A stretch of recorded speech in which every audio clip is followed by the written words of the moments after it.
and your efforts. At this point, I would like to introduce Dr. Leanne Woodward, who is the director, the boss, what was it you said? The main lady, the main person at UMMC, and let her take over, and then she's going to introduce the other ones that are with her. Yes, thank you, Dr. Woodward. Thank you. Is this turned on? Can y'all hear me good? How is this? Okay, very good. All right, thank y'all for having us this afternoon. I'm Leanne Woodward. I'm going to change my name tag. I like that title that you gave me. And here with me today is Tabora Cook. He is the executive director of the Rural Physicians and Dentists Scholarship Program. So I'm going to share a few things with you, and then he'll get into some more details. So thank y'all for having us today. Thank you for your support of this program. It is something that I think you should all be very, very proud of, and we're proud of for the state. So to start with, I'm going to touch on just a few things that are related to workforce. Let's see. All right, Spencer, I'm pushing this button and nothing's happening. And this is after he told me it's pretty simple. Let's see now. Okay, thank you. All right. So I just wanted to give you a little bit of an overview, and you can see here the number of licensed physicians and dentists that we have in Mississippi. You can see those are those first numbers, a little over 6,000, a little over 1,200. When you look at the students that are currently enrolled at the medical center, this totals up to a little over 3,100, and you can see the numbers here as it breaks down. The School of Nursing is our largest school. We're focusing for the next few minutes on medical and dental, but I just wanted to give you kind of this bigger picture of the overall group. And as you can see, our students come from basically every university in Mississippi. They really do. When you look across the spectrum, a number of our students attend community college first and then go to one of the four-year colleges. But we also have students that go to undergrad out of state and then come back to go to one of the health professional schools. Specifically looking at the investments that you all have made, not only in this scholarship program, which is yielding very great results, but also in the physical facilities. So in 2017, we opened we still call it the new School of Medicine building. That really helped us do a jump in our class expansion.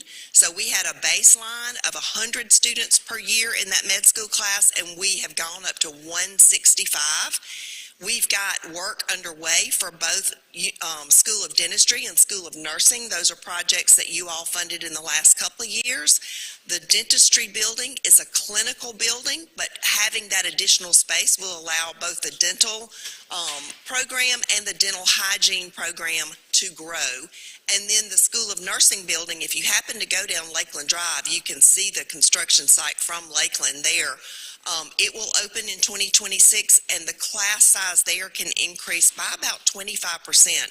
So these rural physician and dental scholarships are very supportive to increasing the workforce in our state, and your investment in these facilities have really helped us be able to offer the programs to more students. So we're awfully proud of that, and we are very grateful to you for all of the support all these many years.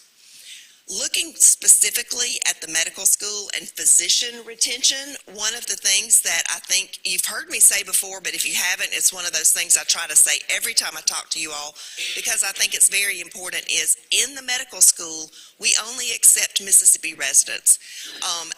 That's an unusual practice when you look at medical schools all around the country. There are probably only about 5 or 6 of them in the country out of 156 that only take in-state residents. We don't have a legislative mandate or any kind of accreditation issue or any reason to do that other than the fact that our goal is to increase the number of people who are practicing in Mississippi, and the people who are most likely to do that are people who are from Mississippi, have some Mississippi ties. Now, I always try to make the little asterisk point. It's not a requirement that you were born in Mississippi. but you have to be a Mississippi resident, and we follow the IHL definition of what makes you a resident, how many years you have to live here and all those things. So the medical school and actually the dental school both only take Mississippi residents. If you look at all the physicians practicing in Mississippi, a little over half of them got their medical degree from UMMC.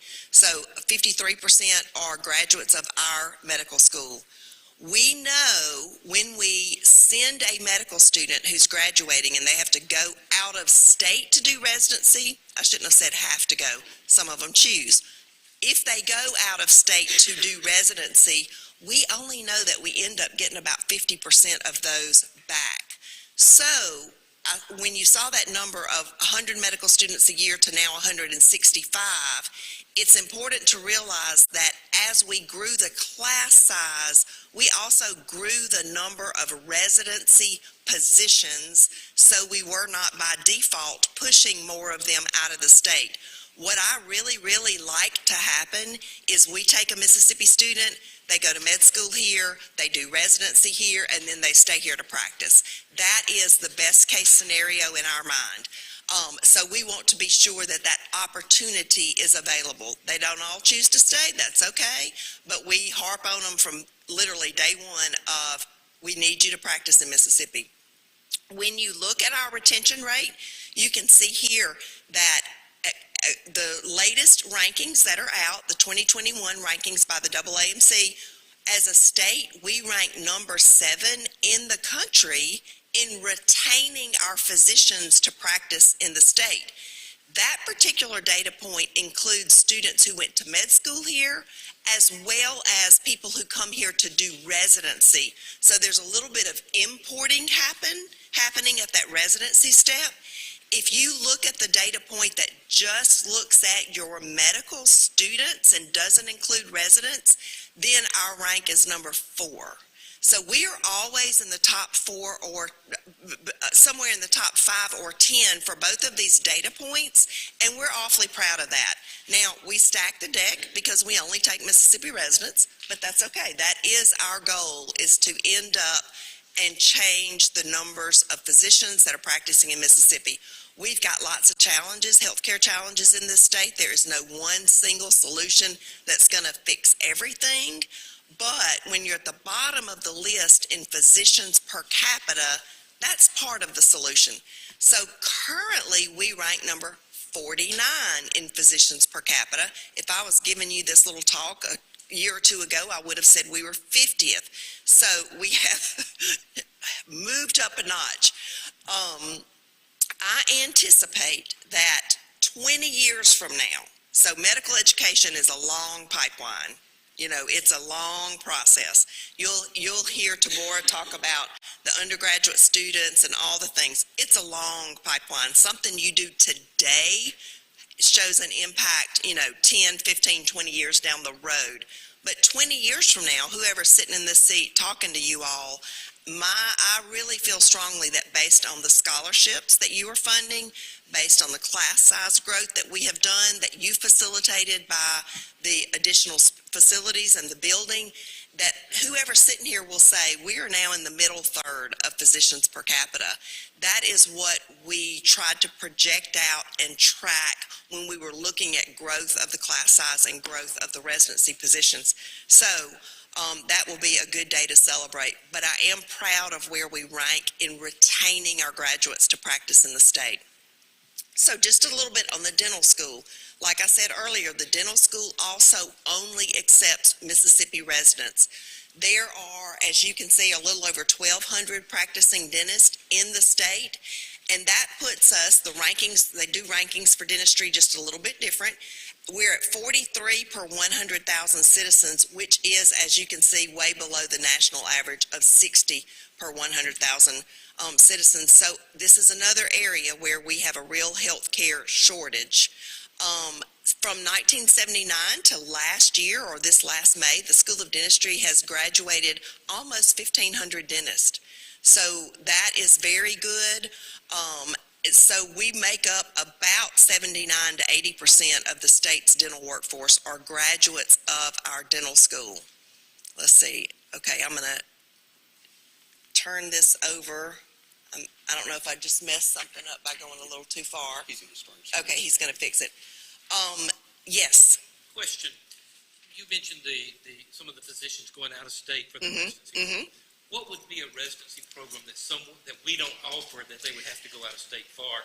So, Second question is there a particular specialty, psychiatry, Mhm.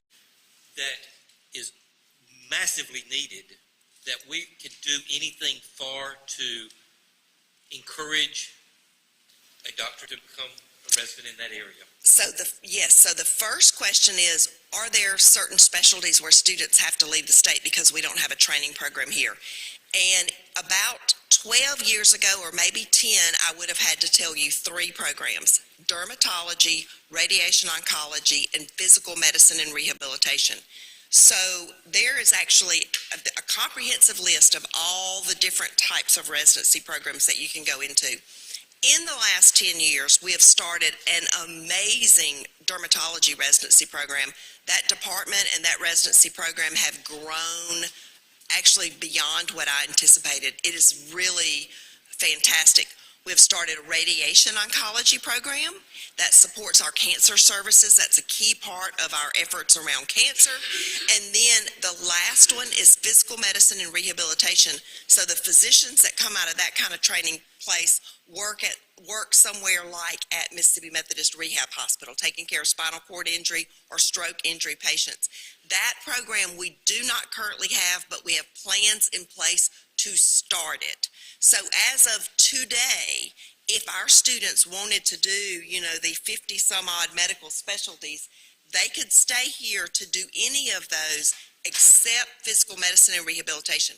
We are at a point now where we have student rotations in it, and we're building the faculty that we need to get that program started in the next couple of years. So in 5 years, whoever is sitting here telling y'all all these things, they can say, we have all the programs in place. Are those at UNC? Yes. Okay, and your next question, remind me what the second part Trying was. to get someone into the needed Oh, yes, specialties like psychiatry. The needed specialties. So there are a number of areas where, we've got workforce needs across the whole spectrum, but it seems to be most acute in those areas that are primary care and mental health. So those are some of our biggest needs. And honestly, in some cases, pediatrics. It depends on the community. But when you look across the whole state, primary care, mental health, pediatrics. Another one that we get a lot of requests for when I ask our alumni, what do you need? What do you need access to? How can we help? Neurology is another really big one. But we do have the mechanism through the Rural Physicians and Dental Scholarship Program to look at primary care. Certainly, that's what it was, kind of made to be and support. And then we've added mental health slots, psychiatry slots there. Is psychiatry now considered? It is. Some of the challenge that we have is that in this program, which is longitudinal, starts in undergrad and goes through the years, sometimes students don't know until that 3rd or 4th year, which is when they do their clinical rotations, and sometimes it's even late in the 3rd year, that, hey, this is what I want to be. I thought I wanted to be one of these, but I thought I wanted to be a surgeon, and I did my surgery rotation, and that was terrible. But so now I think I would like to be a psychiatrist or whatever. So that's one of the pieces that it is very difficult with any kind of scholarship program to predict and project, because students sometimes just don't know until that 3rd and 4th year of figuring all those pieces out. Okay, thank you. Okay, I'm going to turn it over to Tamora Cook. Yes, of course. I know Gulfport Memorial has a resident program. Yes, they do. Work through y'all? So- Separate or? So they are separate. We've got a number of residency programs across the state in different community hospitals and different locations, and those are separate. The first one that started if you want to call it community hospital rotation or a residency that wasn't at the academic medical center was Forest General. This was years ago. They started a family medicine program, and for the first probably 5 to 8 years. It was a partnership with us, just it's kind of the first venture into that kind of world. But after whatever amount of time it was, we ended the partnership because they were really ready to do it on their own. And so since then, a number of other places around the state have established residencies that are separate. We do a lot of times work together in the whole world of residents across these places, especially in pediatrics. So a family medicine resident, other types of residents, emergency medicine, they, as part of their program requirements, actually have to have a certain amount of experience in pediatrics, or sometimes it's experience in critical care, or something that they might not have in that community. So we will take those residents and let them do rotations with us. So there is some working together, but those programs really are separate There's gonna be programs. advantages, and y'all might see the same thing, when people, where they have their residency, majority of the time they stay there. That is a true fact. So that's a plus, because I've That- met some from different states. Yes. Who are doing it down there, and, their plans will stay in there. I think getting residents, whether it's for the whole residency program or just for a rotation, to your hospitals is a big recruitment tool, because that's how they see a community and really understand that, I do think I could live here. And when you're a resident, that's when you get the job offers, for your job after residency. When you're a student, at that point, you're not even 100% sure what you're going to do. But when you're doing your residency, you are getting to know your community, your peers, the people in your specialty, and that's when you get the job offers, is at that point in time.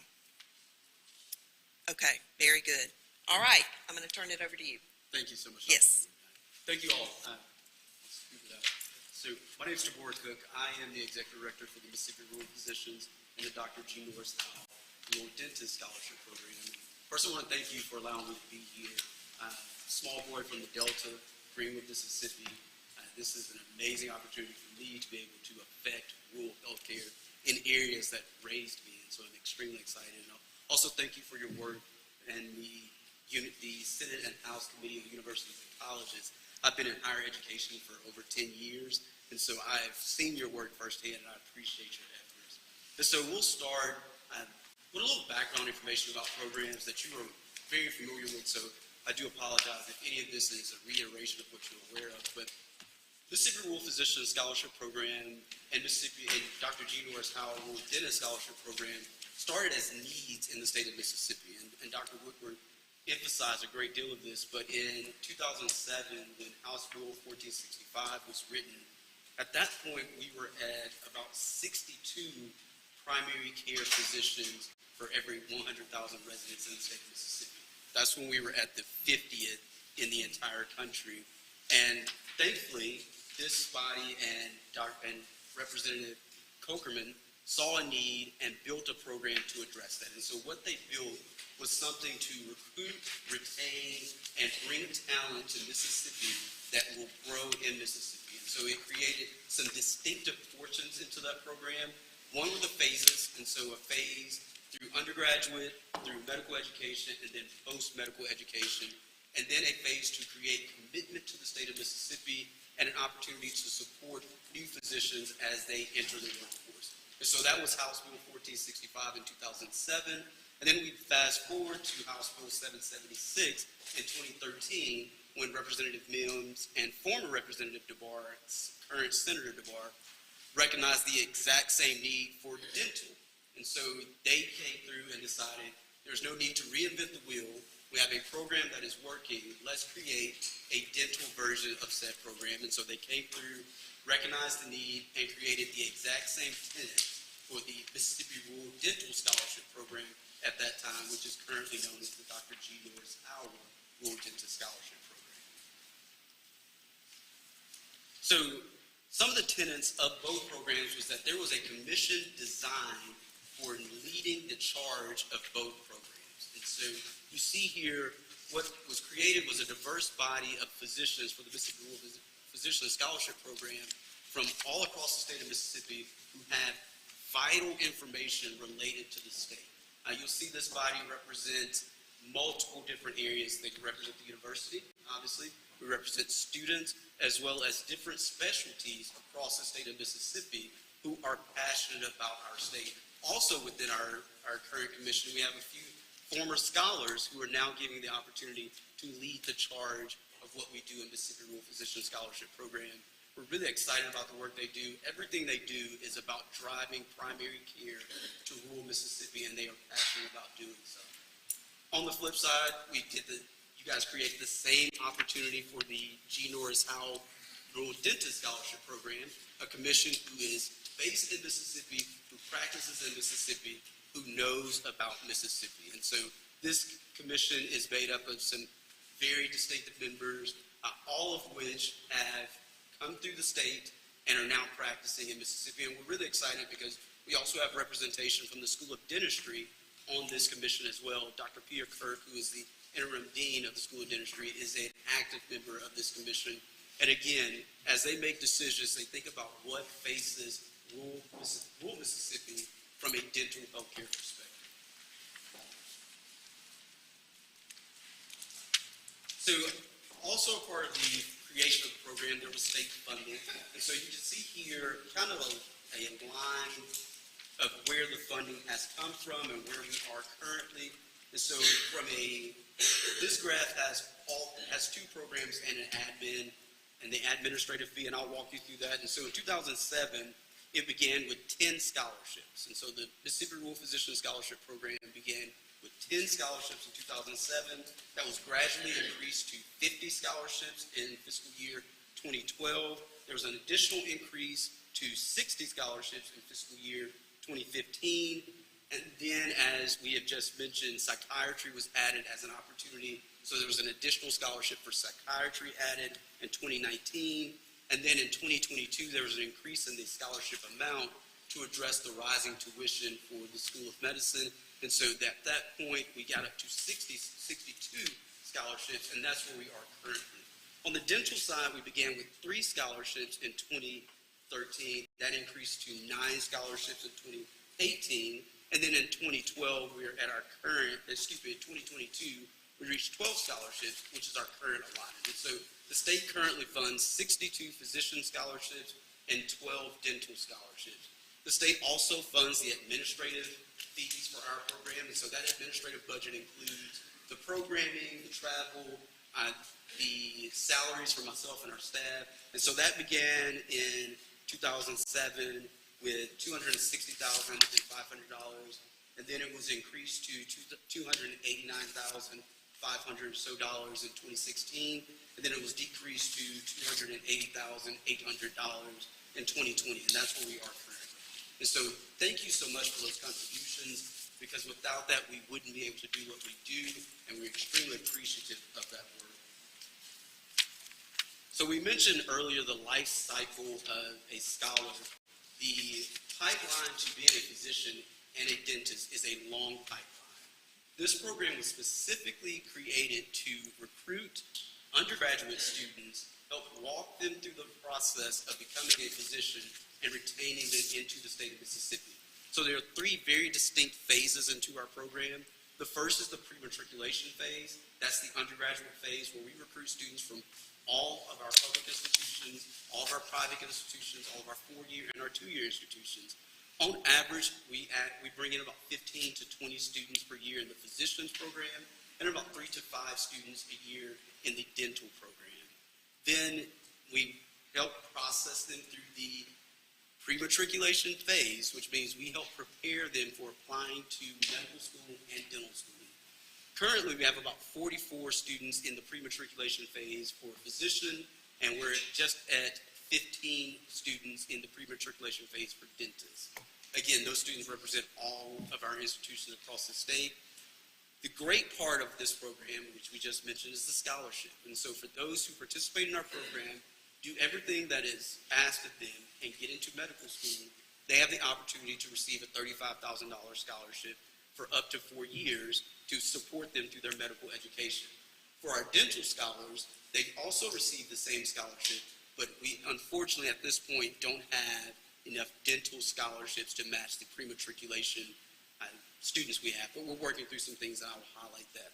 When they are in medical school and dental school, we support them because one of the tenets of this program was to find rural students who have a commitment to rural Mississippi and bring them back to the community, which typically those students have access and academic things that they have not had access to support them through medical school. And so we build a community around this group of students and help support them and connect them to different resources on UMMC's School of Medicine campus so that they can be successful. When they complete their medical and dental education, they're allowed to go to residency anywhere in the country. They just have to return to the state of Mississippi, and that's when we enter the initial practice support phase, where we help them transition into practicing in rural Mississippi. Again, for a great deal of our scholars, they're first-generation medical school and dental school students, and so entering into practice is a new world for them, and entering into rural practice is an extremely new area for them. So we want to build a network that helps support them as they transition into that new area. The goal at the end of the day is to grow our own physicians and dentists in the state of Mississippi, and we do that through the scholarship commitment. So for every scholarship, those students, for each year they receive a scholarship, they are obligated to serve the state of Mississippi for equal to that amount of time. So for up to 4 years, they are committed to rural Mississippi. They serve that time in what we consider rural Mississippi, and for our physician students, that's 15,000 residents or less, or 20 miles away from a medically served area. And then for our dental students, that's 10,000 residents or less, or 20 miles away from a medically served area. Each practice location is submitted to that commission that I showed you just a second ago, and our commission then decides if that location meets the standard of rural. When they are having these conversations, they obviously look at the population, but they also look at things like the age of the physicians and dentists in the area, the access that that population has to other healthcare opportunities, and so they do a full comprehensive review of each location before our scholars enter that location and practice. Now, how do we connect them and keep them in that area? This is the part that no one likes to talk about, but if they do not uphold their commitment, they're considered breach of contract. And so that scholarship then turns into a loan for us. That loan, those students pay back with 6% non-compounding interest. The funds from that, those recruit funds, are then used to create additional scholarships. As I sit here today, we have had, since 2007, just at 26% of our scholars have breached. Breach happens for multiple reasons. Dr. Woodward hit on a great portion of that. These students go to residency all across the country. Their lives change during residency, and they decide that's where they want to spend the rest of their lives. And then many of them joined this program at the age of 19 or 20, did not understand what primary care was, got into the School of Medicine and decided, I think I want to be a radiologist or an oncologist. And so we have multiple reasons why our students breach, but for the overwhelming majority, our students are all committed to primary care in rural Mississippi, and they go out and do so. And this is the impact we've had so far. We currently have 75 practicing physicians and 15 practicing dentists. We have total over 90 physicians that we have created through this program, but for the most part, that group outside of the 75 have completed their service to the program. 75% of them are still in rural Mississippi. They're just no longer giving back to our program. And as you can see, we have providers, which either physicians or dentists, in 45 of the 82 states of Mississippi. In short, this program works. We are putting providers in rural Mississippi to help some of our most vulnerable residents of our state. You did mention about specialties. This is a quick breakdown of what specialties we have our providers are practicing. Family medicine is the largest percentage of our scholars who are physicians. And then you see a breakdown there between internal medicine, medical pediatrics, OB-GYN, pediatrics, psychiatry, and general surgery. And then for our dentists, the overwhelming majority are general dentistry, but we also have a few who practice in pediatrics. And then the numbers. Outside of just producing physicians and dentists, this group has left a lifelong impact onto the state of Mississippi. So now we're at $135 million in economic impact, and then On average, this group has created about 825 jobs for the state, and then local tax revenue, around $5 million in local tax revenue. Just by being a physician or dentist in a small area, you're hiring people in that community, so you're creating jobs and creating economic impact. The program runs well, but we can't keep going without continued evaluation. And so many of you are aware, we went through a state audit just last year. A couple of things that came up in the state audit was the definition of rural and how we define it. There were some discussions to maybe transition to the HRSA definition of rural. That is a very broad definition, and by its standards, the state of Mississippi would be rural. And so we could technically place our physicians in all parts of the state. With the help of Senator Boyd, who just looked at, thank you so much, we were able to address that in the newest iteration of our program, and we will continue to allow our commission, based on the standards I just mentioned, to review each practice location and decide if it meets the standard of rural for Mississippi. Those are in our policies and procedures, and that's how we move forward, carrying on. Another thing that was brought up in our state audit was the oversight of breach protocol.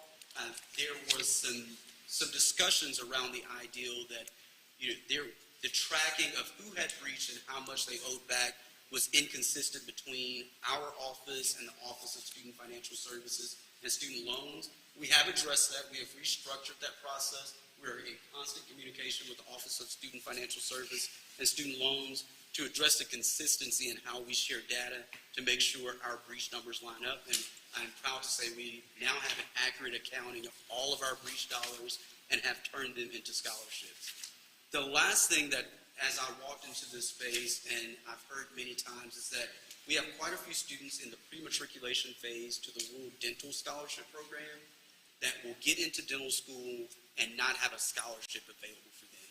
There's multiple reasons why that's a thing. That's a multi-layered problem, but something we have addressed is we are restructuring the application and interview process to make sure that we are producing candidates who for sure will get into the School of Dentistry, and working with the School of Dentistry to establish an early assurance opportunity. And so early assurance means when a student will interview for our undergraduate program, they will then have a space waiting for them in the School of Dentistry when they complete the undergraduate program. Knowing ahead of time the amount of students we bring in and the amount that we will bring into the School of Dentistry will help us prepare a scholarship model that is more sustainable and allow for us to scholarship our students in the undergraduate portion. That was a lot of information, and I'll answer your questions. I know you mentioned about the rural definition. Yes, sir. Back on this other page is 20 miles from a medically served area. Yes, sir. I don't know what y'all discussed at any meeting, but I know one student a few years ago was in Waverly, Mississippi. To me, that's not rural. When you're in Waverly, some of us, we need folks to go into the true rural areas, even though the whole state's defined as rural. But Yes, sir. to me, we're going to pay for it. They need to go to really the underserved. So I don't know what y'all discussed in any other meetings, but to me, they need to go farther away from 20 miles from a hospital. So I'm not sure. Can I ask people questions? Yes. So, all right, so this question repeatedly comes up, and I think it's you ask every one of us in here, we'll probably have a different definition of what is rural. And I know that has been a struggle for y'all just with that. So kind of going back to year two, y'all, so for the, I'm just going to pick out the physician one right now. All right, so it's 15,000 residents, and that, is it the county, is it the town? The city, the location. The location Yes. that they are, whatever that That political. town, that Yeah, city. whatever that yeah, political geographic mhm, thing is. that Okay. municipality. If I could make a point to that, I think having that commission, this is where the wisdom of a group comes into play. Having the commission look at this on a case-by-case basis, I think, is really important. Just as an example, we've had somebody who was in this program who wanted to do psychiatry, but had a hard time actually finding a job offer in some of these super rural places. So I think the County will wisdom. hire them right now. You got a job. You got a job for County them. will hire them. I think the wisdom of having a group that can take our definition that has been developed and apply that, but also be able to look at cases that might be a little unusual is a good thing. Right, and one of the things too, y'all have in here, and I think sometimes when we look at it, we forget, because y'all are looking at the maps of where physicians already are, when you're looking at this as well. Yes, ma'am.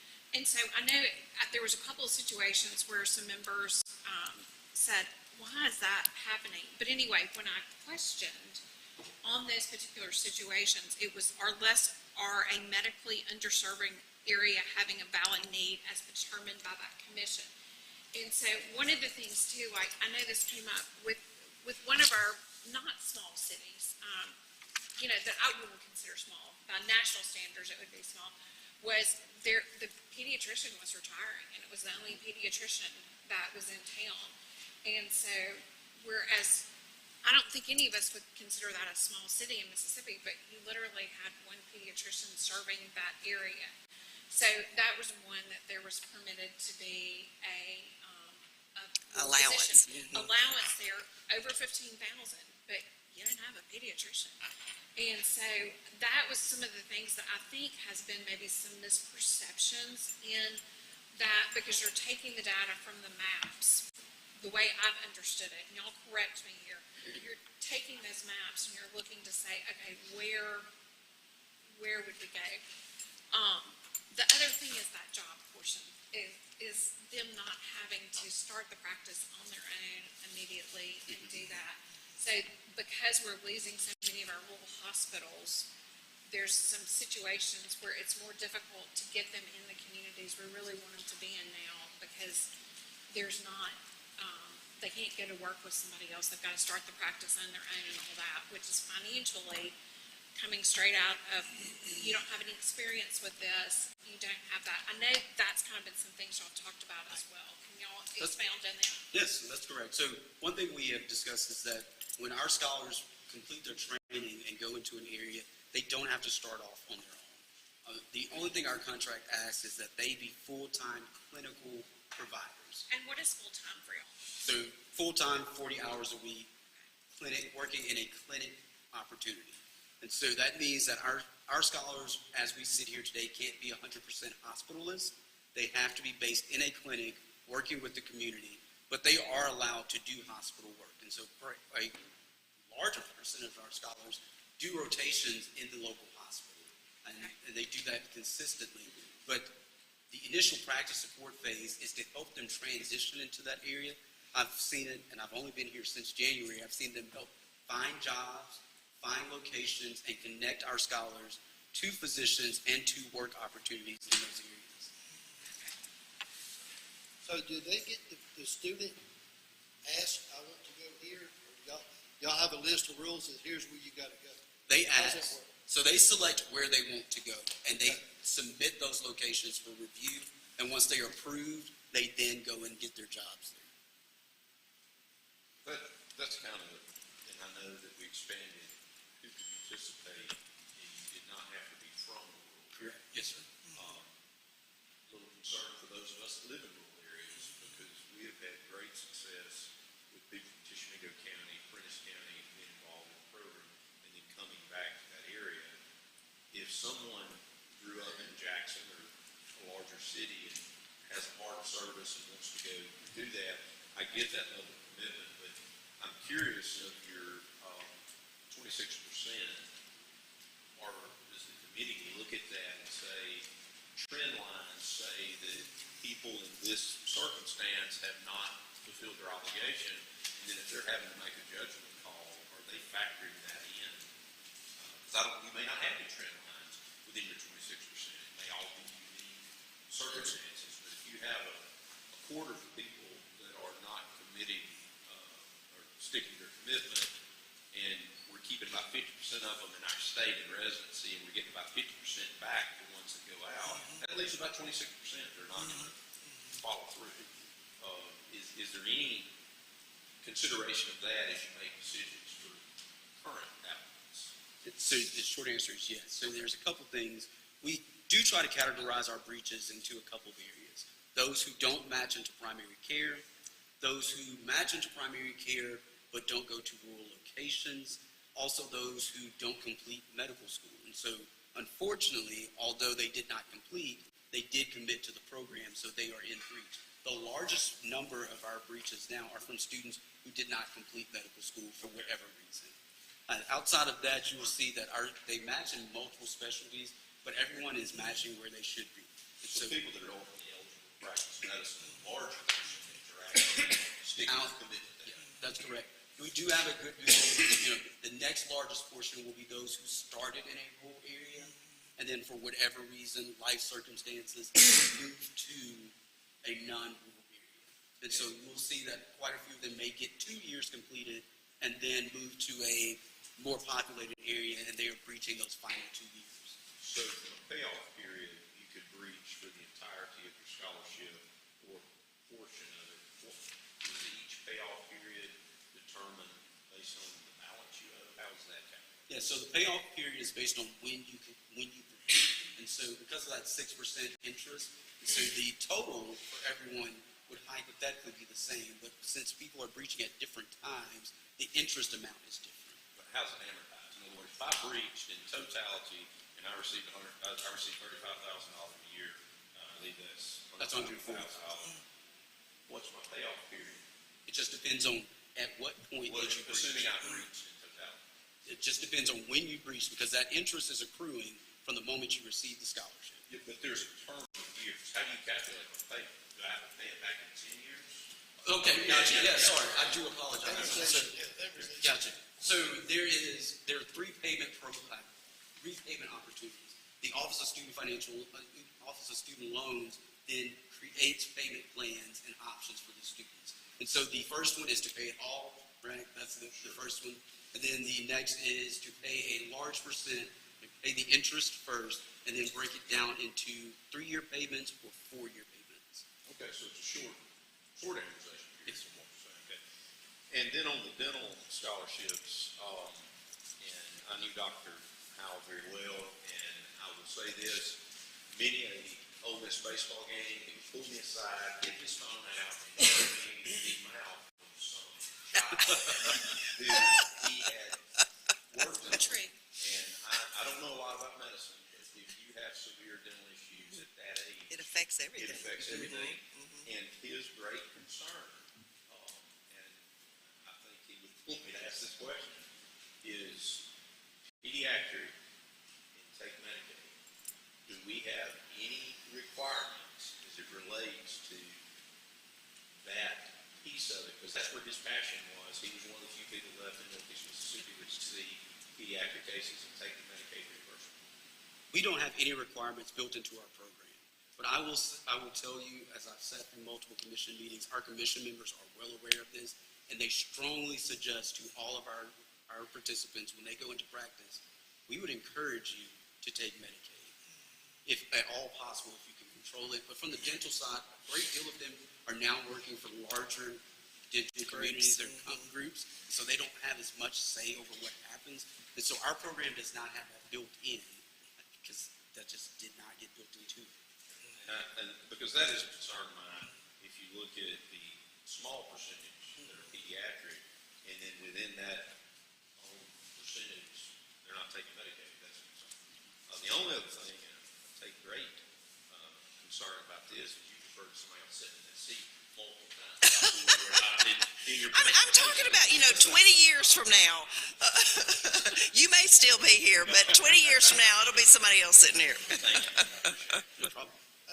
I know Yes, sir. you're talking about rural, but go back, I know a few years ago, family medicine was down because it used to, 2 more years you can specialize, or 2 or 3. Are we still having that problem, not just rural, but I guess I see a reason somebody's doing that, and all of a sudden, hey, I go another 2 more years, I can specialize, and your income triples. So is that still some of our problem? So most of the people in primary care that end up specializing are in the internal medicine track as opposed to family. Some of them specialize, but it's primarily the internal medicine. track, but we do see a lot of the people who match into internal medicine end up going into cardiology, GI, critical care, allergy, immunology, and do some sort of specialty. We still do see a lot of that. So family medicine, is it on an increase or not? What's DOs? Carrie, help me. That's another ballgame. Yeah, Yeah, they're so- physicians, they can specialize also. Yeah. Do you see a problem, by requiring the dentist to accept Medicaid if these folks are doing their obligated years? Do I foresee a problem with that? I would foresee that be a problem for our scholars as they are entering the workforce and working for others. Not many of them are starting their own practice. They're obligated to work for how many years Mississippi? It's a year for each year they receive the scholarship. So if they got the scholarship for 4 years, then their obligation is 4 years in a rural community. I think it's requiring them to meet something that they cannot control. Because a lot of dentists are working for some of these national groups that set up practices all over the place and not just going out on their own and hanging a shingle and having control over all the variables.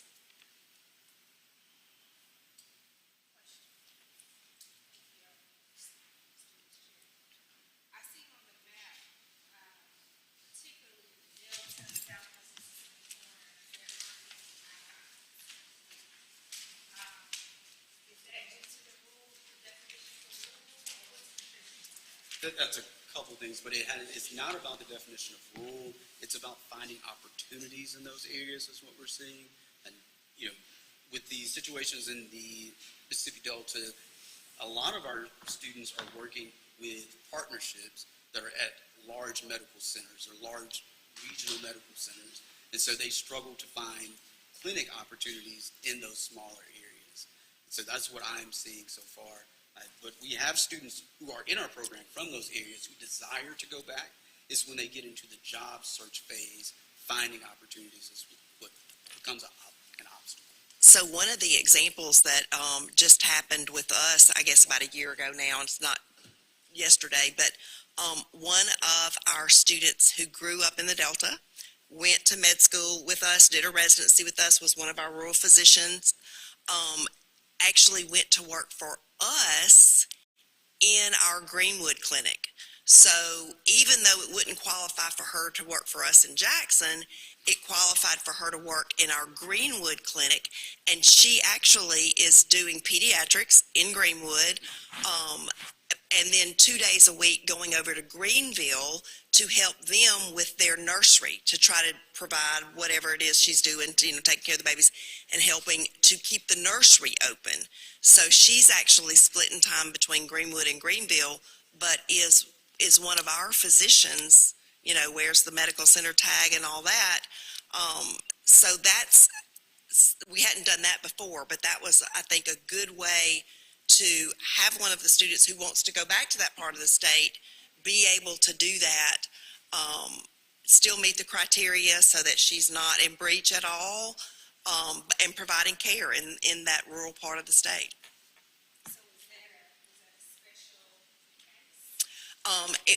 It was not a special case. It is something that has developed as part of the fact that about 2.5 years ago, the practices for OB, peds, and internal medicine in Greenwood, we took over those practices. So 10 years ago, they were not our practices. They were there for that community, I think, that owned by the hospital.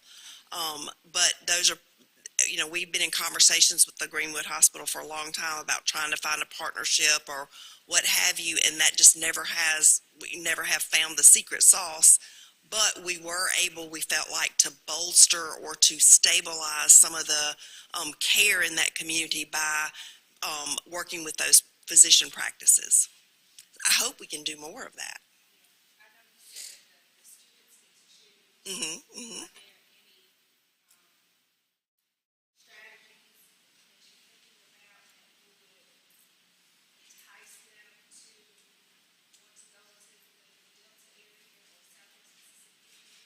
So I'm gonna say a couple of things, but I want you to, I don't know if you have you go first and then I'll follow up, yeah. To entice them to go to certain areas, and we gave them more money.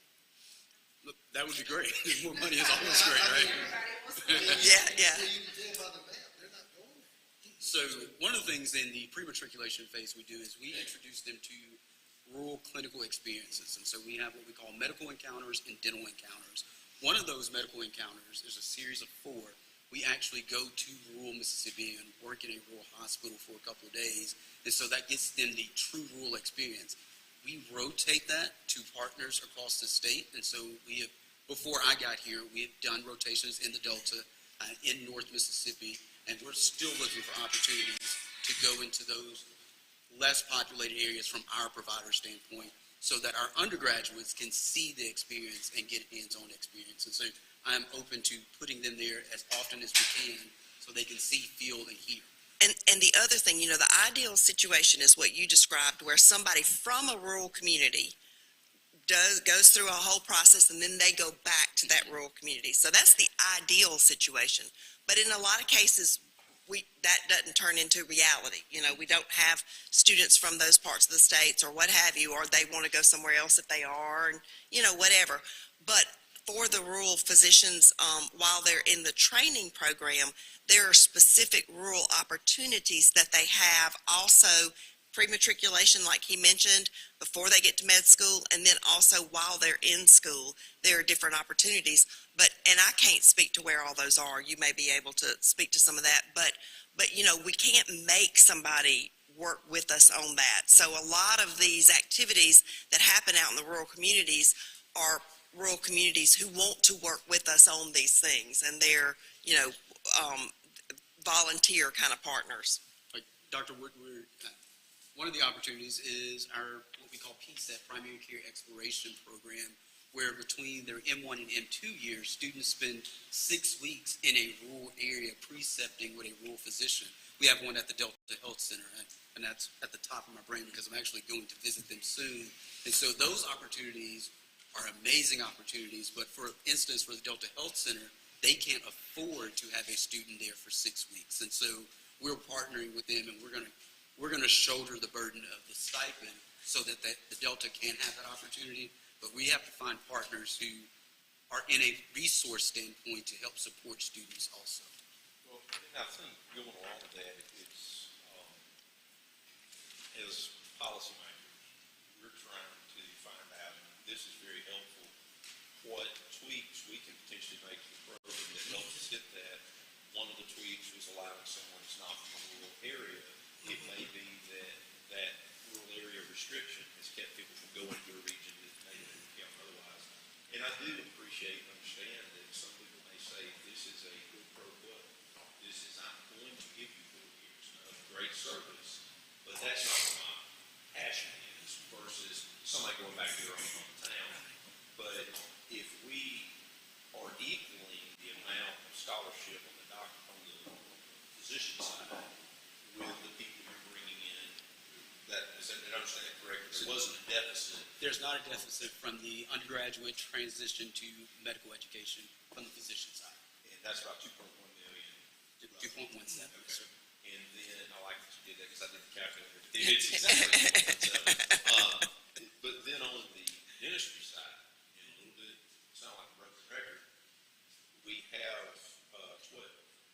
If we expand that program, which many of them want us to do, it may be expanded with certain parameters of people because we're short there, correct? You have more people who have pre-qualified. Yes, sir. people. That's correct. Okay.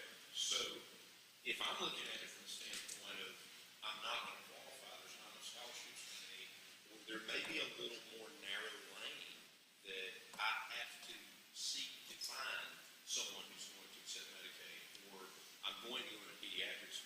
I would want to know that because I really do think that is a glaring shortfall that we have across the state, and we're just honest with people on the front end.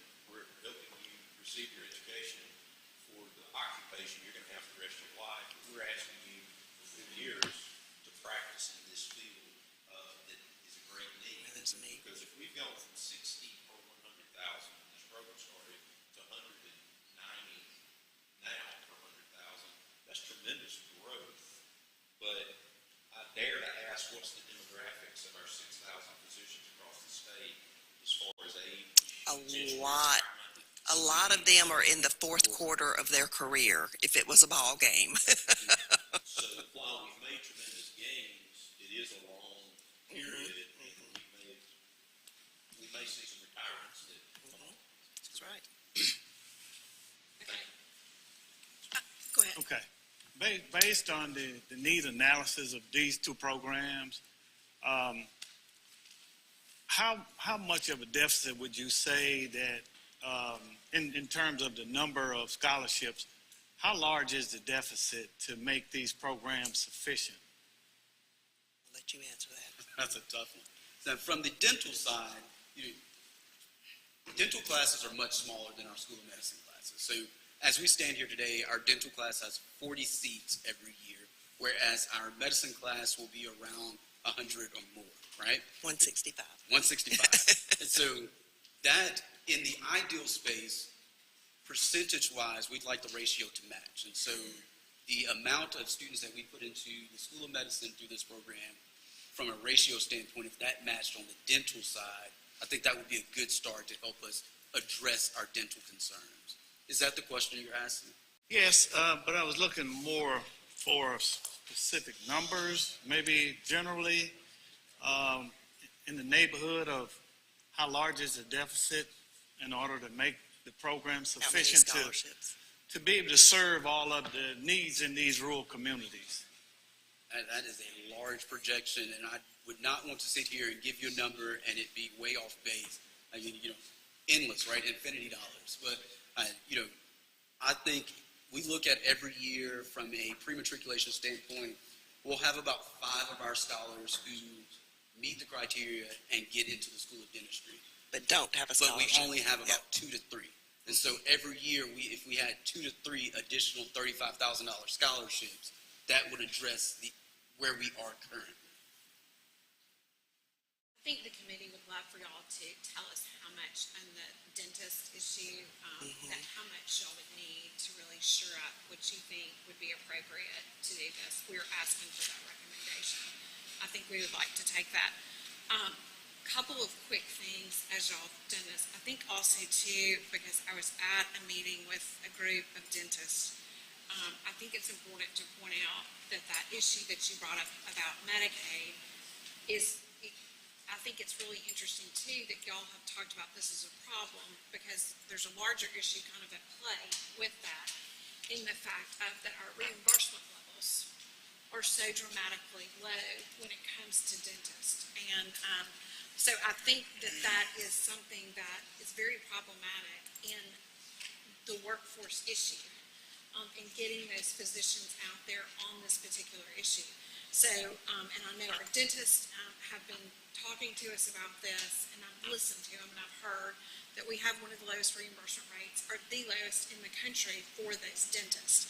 And our costs are pretty much the same operationally, but those costs. And so I think that's very important for us to look how that this is affecting our physician and dental workforce in the country.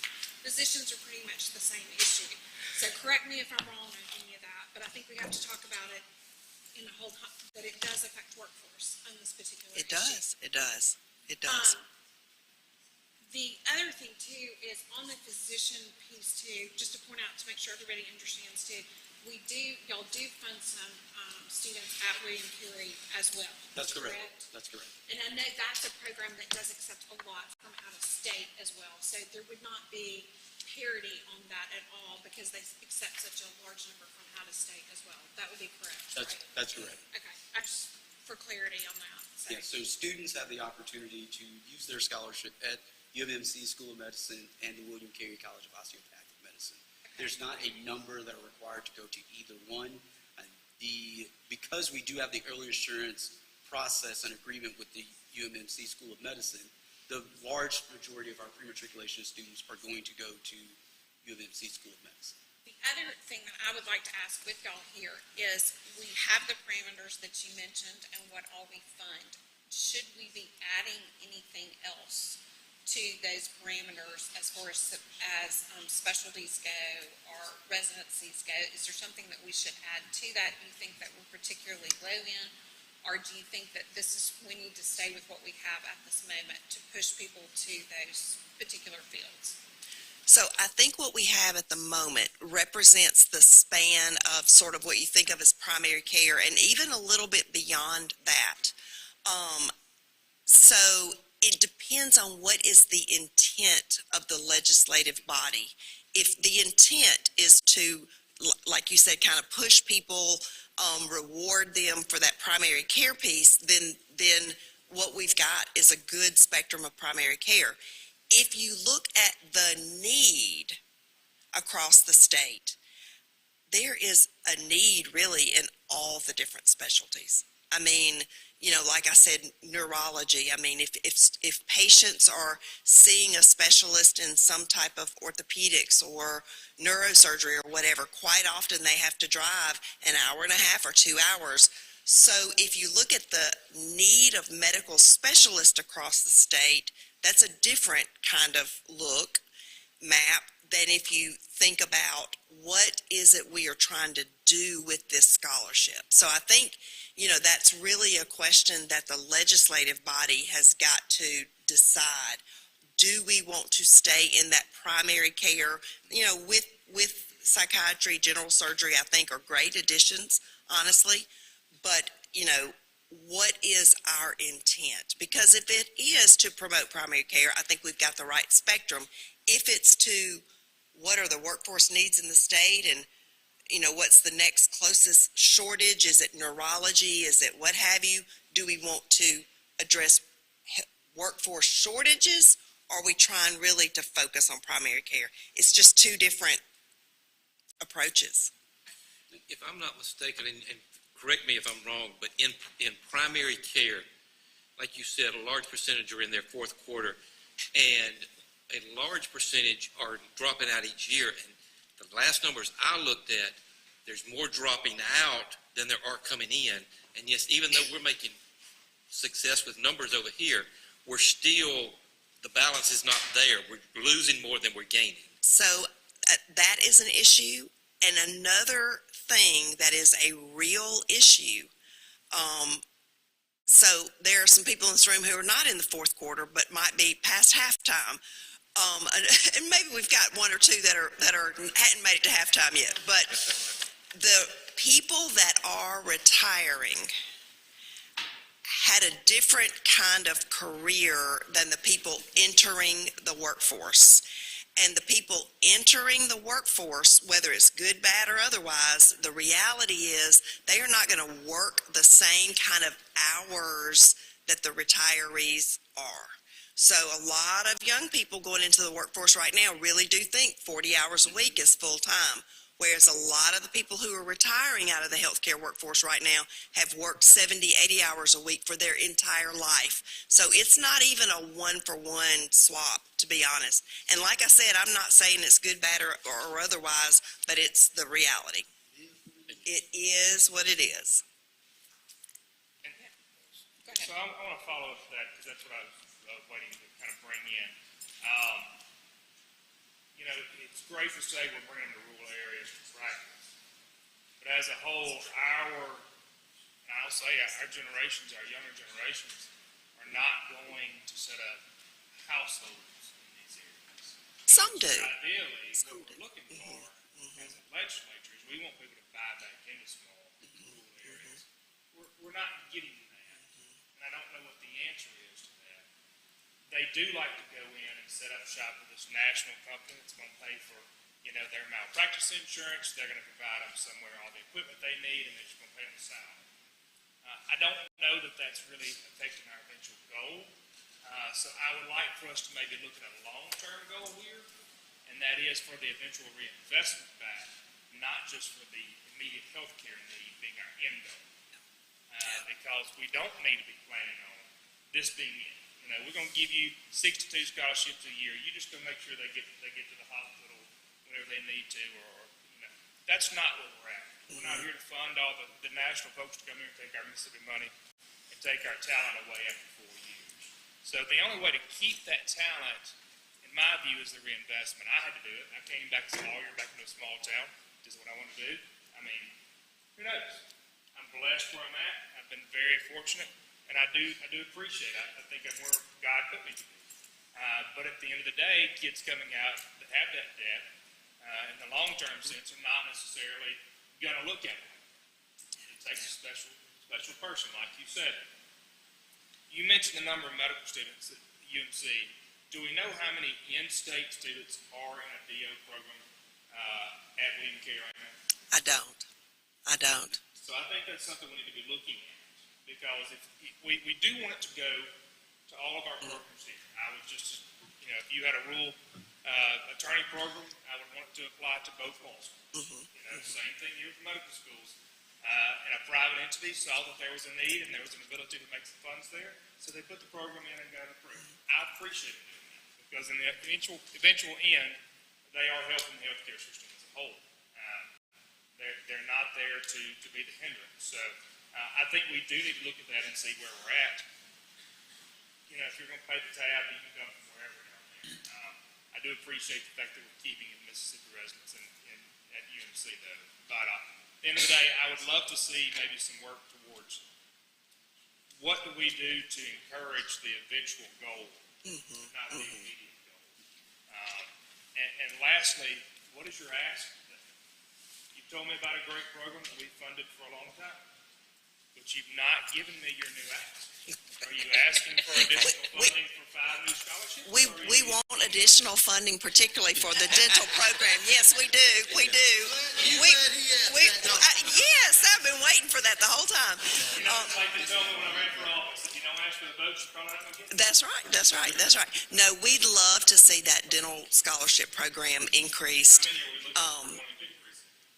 I know what number I would say off the top of my head, but let me see what you say. Let's see. So I believe I look at the application rule that applies to our program, and I think if we could add 6 additional scholarships a year, which very quick math would be somewhere around the 1 to 210 range, an additional $210,000 per year would give us 6 additional scholarships that we can use yearly. I think that would get us to a point where we sustain. One thing to keep in mind is as we grow the program, we also, the office, we're going to work through some administrative things, to support those students. And so that's another ask that is not a priority, but increasing our administrative funds to help support these students as well. So I want to make 2 points. I'm sorry, go ahead. No, go ahead. 2 points I want to make, and I thank y'all for giving us this time. I know we're in overtime on our meeting time, but so to the point of a student who gets the scholarship and goes to a rural community for 4 years and then decides they want to leave, don't see that as a total failure, because they may well have been very instrumental in recruiting the next person to that community. It is so hard to recruit a physician I can speak to for sure, and I feel confident that dentistry is the same way, to a community where there is nobody. So if a lot of times if you can get that one person in, then 2 or 3 other people will at least look at it and consider it. It is scary to be the only game in town, particularly for 30, 40, 60 miles. So don't, it's not a total loss if the person doesn't decide to stay there forever. They may well have jump-started getting people in. The other thing, and this is different than the whole conversation we've had about the scholarships, but the other thing I would say, just in your own deliberations and thoughts, what we're missing a group of people, of physicians particularly, but also dentists who might practice in a rural area, simply because of the longitudinal nature of this and the ask that they commit so early before they even know if they're going to for sure get in or what they want to do. I think there could be value in having something in the future, again, something to think about, where you have somebody who's gone to med school, they have done their residency, and now that they are in their 4th year, they've decided, I want to be a psychiatrist. And lo and behold, while they're a psychiatry resident, they decide, I want to do child psychiatry. And then they end up going to rural Mississippi. But they didn't know that early enough to commit. Would there be a way to have funds for a loan forgiveness? So these students have taken out gazillion dollars in loans, and maybe whatever the value would have been of a 4-year rural physician scholarship, the $140,000, okay, if you now sign up to go to this rural community and you've taken out all these other loans to get your medical education, we would then give you this sort of loan repayment or, whatever. I'm not sure what the right term would be. Opposed to that being stretched out longer than 4 years?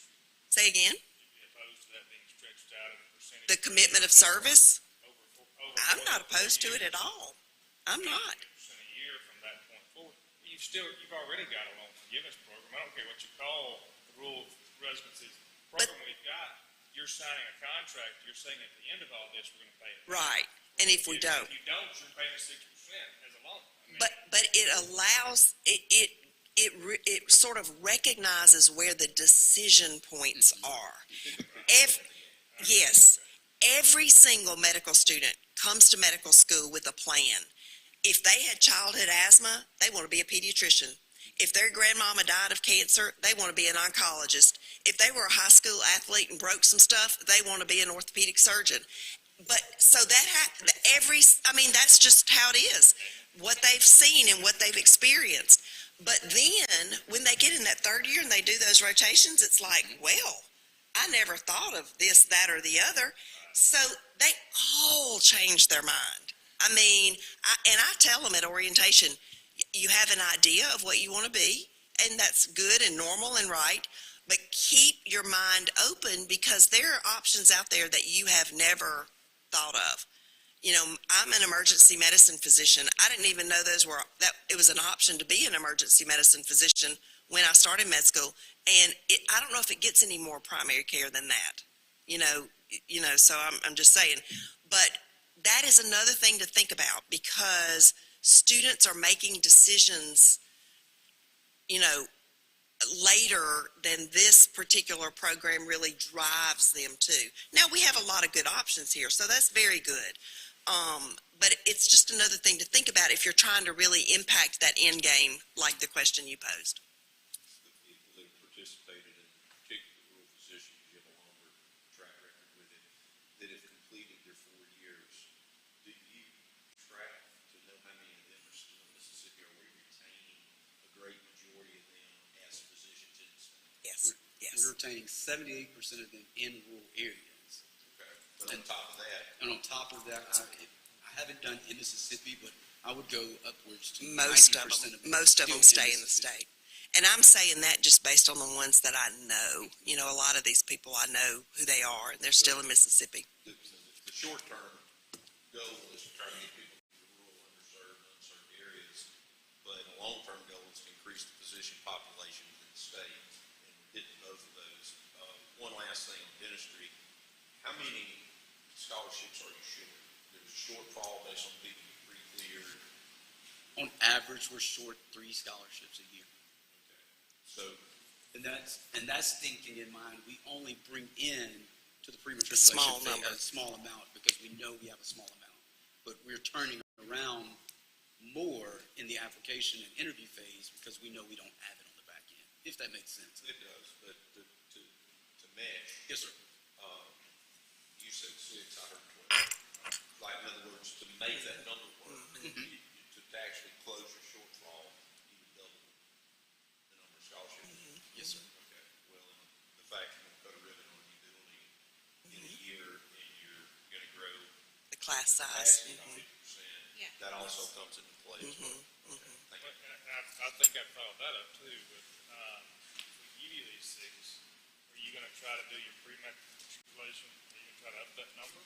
For sure. We So would have to. are you not helping yourself then? Because if you're gonna drop that number up, now you're already 3 behind. You've got 6 new ones. You got 3 of those taken care of. You've only got 3 real spots, but you want to up your matriculation number. The goal would be to match it up. Always Yeah. have a deficit. Yeah, Is that well, what I'm hearing? The goal would be to match it up, is as what Dr. Whitworth was mentioning, and I mentioned it here, we're going to work with the School of Dentistry so that we will know we have the space for the amount of students we bring in. So we've got a couple of different early assurance programs in the med school. So if a student in the Rural Scholars Program gets in that Rural Scholars Program and hit certain metrics, they have to have certain grade, a certain MCAT, whatever, then they know they have a spot. So that's what we're working to do, the same thing with dental. These were some great questions. Thank you. Thank you so much. That's terrific. Is there a way you could do us a map of the 78 that have gone through the program?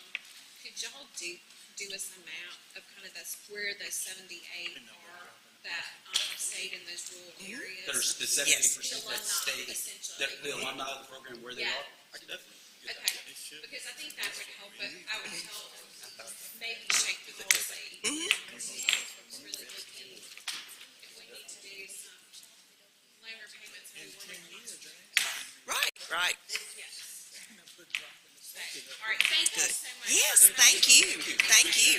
Good Yes. information. Very good.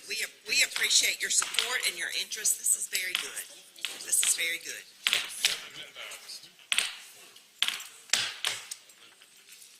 Interesting. Yeah.